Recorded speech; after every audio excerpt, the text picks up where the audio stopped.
And one last question sir, మన life I know personally నా life చాలా మారిపోయింది లాస్ట్ 10 ఇయర్స్లో. మీ లైఫ్ ఎంతో మారిపోయి ఉంటుంది ఫ్రమ్ మీరు స్టార్ట్ అయినప్పటి నుంచి ఈ రోజుకి.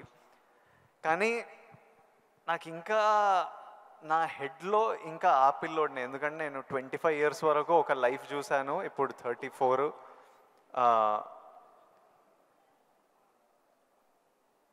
ఐ వాంట్ టు నో, డి యూ ఇంకొన్ని అలవాట్లు అలా ఉండిపోతాయి. ఫర్ ఎగ్జాంపుల్ కొన్ని మిడిల్ క్లాస్ అలవాట్లు, అలానే మీరు ఎంత లగ్జరీ ఎంత డబ్బు చూస్తున్నా కొన్ని హ్యాబిట్స్ అలా ఉండిపోతాయి. ఫర్ ఎగ్జాంపుల్ నేను ఇప్పటిదాకా నా షాంపూ బాటిల్ అయిపోతే ఇంకా దాంట్లో నీళ్లు నింపి ఇట్లా షేక్ చేసి పోసుకొని అప్పుడే బాటిల్ పడేస్తాను, లేకపోతే నా వల్ల కాదు పడేయడం. అట్లాంటిది మీకేం హ్యాబిట్స్ ఉన్నాయి ఈ రోజు వరకు? నా మనసును టచ్ చేసావు. నేను నా గోడు చెప్పుకుంటాను.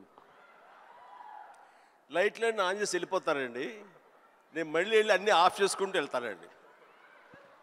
టెల్ మీ ఒక 5 చెప్పండి ఇలాంటివి. అలాగా తర్వాత హీటర్ ఆన్ చేస్తారు, గీజరు అంత స్నానం అయిపోతే వెళ్ళిపోతారు. నేను ఎత్తుక్కుని గీజరు ఆన్ చేస్తాను.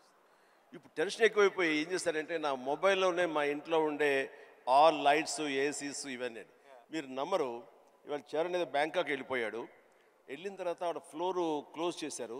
ఏమన్నా లైట్లు ఆన్ చేసి వెళ్ళిపోయారు ఏంటో చెప్పేసి మొబైల్ యాప్ ఓపెన్ చేసి, అరే చాలా 5-6 లైట్లు ఆన్ చేస్తున్నాయి, ఎవరి కోసం ఇవి చూసుకోరు వ్యధవాలు అని చెప్పేసి మొత్తం అంతా కలిపి అన్నీ ఆఫ్ చేసుకుని వచ్చాను. దీన్ని మిడిల్ క్లాస్ మెంటాలిటీ అంటారు. ఇది అవసరం. ఈ రోజున వాటర్ కూడా ఎక్కువ. Yes, thank you. ఈ రోజున నువ్వు అంటున్నావు నువ్వు షాంపూ చెప్పావు కదా, నేనేం చేస్తాను చెప్పనా? అయిపోయిన సోపులన్నీ కలిపి గట్టిగా కంప్రెస్ చేసి, ఇది నిజమండి, నమ్మరు ఇది చెబితే. సో ఇలా నీళ్లు పోసుకునే కుదించి ఆఖరిగా షాంపూ అది నేను వాడతాను. అందుకనే ఆయన చెప్పగానే ముందు నాకు చాలా రిలేట్ అయ్యాను నేను. సో సోప్ ముక్కలన్నీ కలిపి కంప్రెస్ చేసి అదో సోప్లాగా వాడి అది వాడతాను. అంటే ఇది మన మెంటాలిటీ అలా ఉంది, అలా చేయాలి. ఈ రోజున అలాగే వాటర్ కూడా నేను చెప్తాను.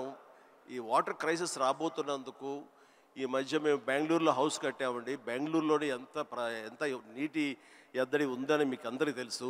అక్కడ ఇంకుడు గుంటల్లాగా పెట్టి వాటర్ని గ్రౌండ్లో ఆ వాటర్ బెడ్స్ మెయింటైన్ చేయడం కోసం ఎవరు ప్రయత్నాలు చేయలేదు.